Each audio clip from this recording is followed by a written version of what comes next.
this is signature TLID for every single one of them. They got comfort picks. Aaron Shiki on the Natan. That's Witty the Wise on the Khalid. The Ghost of Jakarta. Yes, kill. Is he 100% on the Eve? I think he is, man. It's very close to 100%. I mean, the stats don't lie. And this is, if you just ask me, SRG feels like they just reverted to protect Innocent and go from there. We heard it before, it's protect the president, this type of composition. Oxiana's got to get ready and cheer on the team so they don't get knocked out here in a sweep against the champions of Indonesia. Right now, they get ready to get locked and loaded for Game 3. And the Khalid in Indonesia was a surefire way to shut down the Mathilda. Don't know if it's still the same way here in the M6 World Championship, but Witty, he definitely knows what he's doing here. Aran as well, so pressed. Oh, Witty! Almost the passive from Stormy, forced out. Yeah, Aran on the Hilda, very annoying. Just cuts the waves and joins in Fredrin in the jungle. Not even a minute in, and Team Liquid are already living inside SRG's jungle. That's 3 heroes crossing the river. This is uninhibited aggression. I don't think I've ever seen a team this aggressive in M6. They can play around this aggression just by the mere fact of how they've performed throughout the past 2 games. TLID really confident in the way they're approaching this, especially with the lineup they have. Cram's going to go ahead and visit down, but it's Aran. He's going to be fine. Taking a look at the emblems, though, real quick.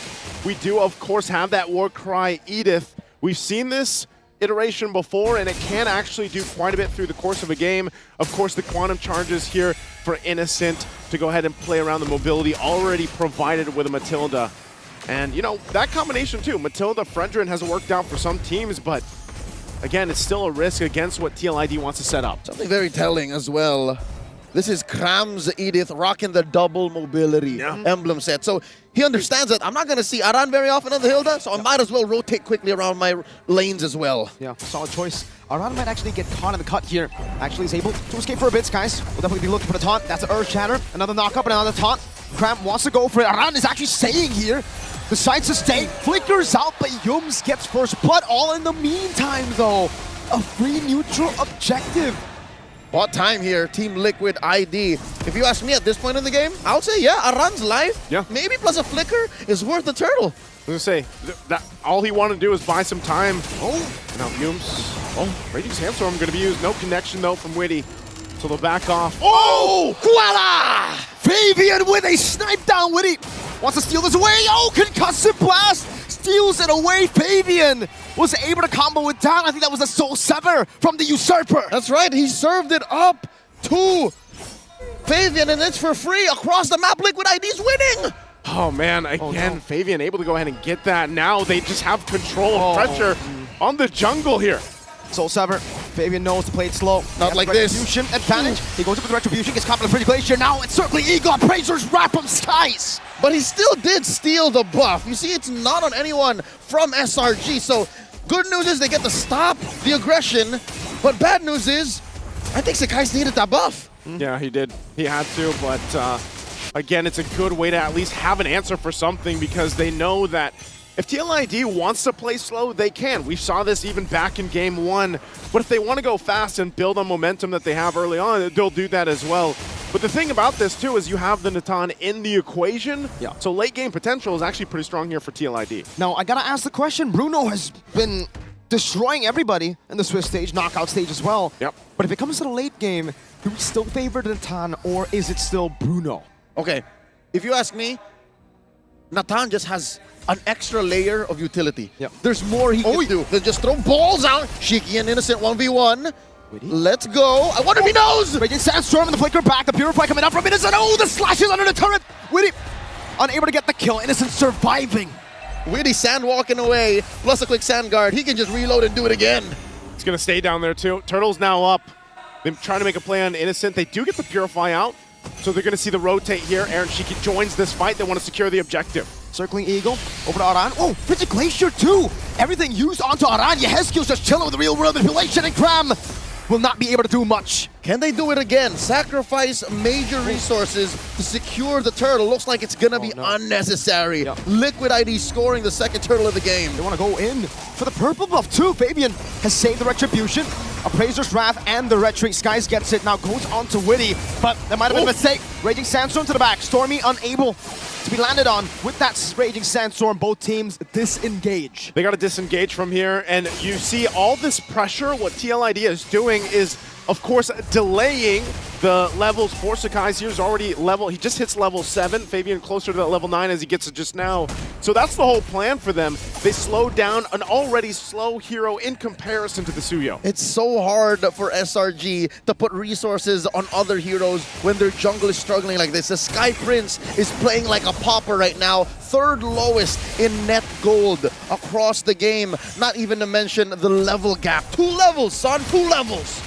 2 levels already at this point, too. I mean, again, the Fredrin, you can rely on them to go ahead and lock up some of these objectives, but when you're falling behind like this against a lineup that likes to go ahead and play with mobility, it's tough to do, yeah. You can rotate around with Yumes, but at what cost here? Gentlemen, can I just say, Shiki built his 2nd full item. In 5 minutes. Under 6 minutes. Oh, wow. 2/3 on the way to his magic trinity. I see your oh my god now. I understand it now. Aaron Shiki is on a path of snowballing on the Natan. Fabian. Oh, no. With a wallet that thick, I get why he's called the untouchable one. This thick wallet. That's a free turret. That's a free turret, too. To build that up a little bit further. Man. Tier 1 already in the bottom lane, down. Sakai's still scraping. Now for the purple buff, you can see Aran already given the information, but this time Cram has to go ahead and help him. It will be secured. Buff is up, but 10 seconds on the turtle. Look at the focus here, still on the bottom side. A stun over, not connecting. Oh my god, the damage! Aaron Shiki trying to go for it. Yumes, this might be the re-engage. Fabian going to be caught. Earth Shatter. Raging Sandstorm the flanker. Stopping them. Aaron Shiki able to escape. Now Cranberry low. Fabian walking up. So summer. And Shiki walks away. Purify through. Whoa. Down goes 1. Yehezkiel in trouble. Oh, flicker out of the Appraiser's Wrath. That's a double for Fabian. Sky's very low. They're on the Aaron Shiki. Entropy forward. Serving up a kill to Aran in the back line. Yum goes down. Fabian gets a triple. That's a 4 for 0. Fabian almost getting the last shot on Stormy. 7 minutes in, it's a 5,000 gold lead. This is a stampede. What was that fight? It looked like they sent one every angle, and they clean it up, almost getting a wipeout. Stormy the one to survive, and TLID will also get the turtle. At that point, it just looked like SRG was head on a swivel. That's what you get when you have a 5,000 gold lead at 7 minutes. You could spread out your opponents, and if you go man-to-man, mano-a-mano, you're just shooting more fire than they are. Yeah, I mean, even with all that happening, we were just talking about Aaron Shiki getting close to his Holy Trinity here, almost nearly there with that Holy Crystal. Entropy to the face. The cojones on this young man. That's Aaron Shiki. We saw a glimpse of that in the MPLID Grand Finals. He was flickering forward. Yeah. At the time, dying most of the times. He's learned from that mistake. He's learned from that experience, and you see that experience here. The young stallion maturing just over the course of a 2-3 week time period. Yeah. And now he's untouchable. He's untouchable at this point. Fabian too. Look at the damage just alone. 13, level 13 to Sakai's 9. And this is exactly why TLID continues to do this. Now assaulting the tier 2 in the bottom side already. No. Look at this. They're What? completely out-macroed. Stormy gets picked up top. We didn't even have to use the Raging Sandstorm. That was a 2v1. That was 2v1. And if I'm not mistaken, the last time we saw Stormy, he had an ult. Yeah? He had a passive. Yeah, earlier on. Oh. When Cram gets deleted by Raging Sandstorm, sending Cram out. Fabian going in. Primal Wrath to escape. Skies wants to go in with a taunt as well. RWM from Yehezkiel. The ghost is swiping away. Can they get one underneath the Kai's falls? Another sniper away. Shiki guns zooms down from the skies. Oh, SRG, it's looking so grim at this point. It's still early on, under the 10-minute mark, but they're just getting picked off everywhere. Stormy, even from a distance. Taking names, turrets, camps. Team Liquid ID are starving Sinatra Giants in every turn. That's a 3,000 gold lead between the gold laners.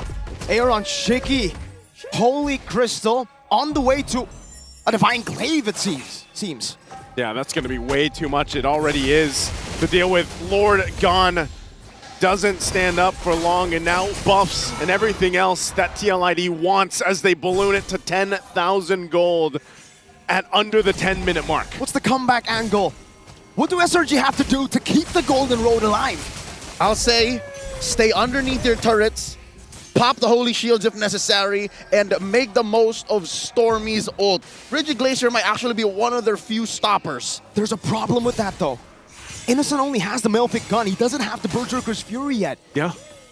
Is it enough damage to even defend? That's why I'm saying use your turrets. They have to be smart about it. At this point, how do they juggle this? Shield defense is already going to be popped. Bottom, mid, nearly the top next. Aaron Shiki, just as we mentioned, now Divine Glaive. They are more than ready for this fight if they want to force it. They try to keep it together under the turret. Onto the Unbreaking Central from A! Going on to Innocent, slain again. Skies will get the ton onto Aran, but Liquid want to stampede their way to a win. It might be over. The base is open. That is a wipeout. A slow death for the Red Giants. Yehezkiel, Winter Crown in the base. The Red Giants have fallen. The Liquid Stampede has shattered the Golden Road. These young stallions are galloping at speeds they have only dreamed of. The Cavalry are going to the Grand Finals.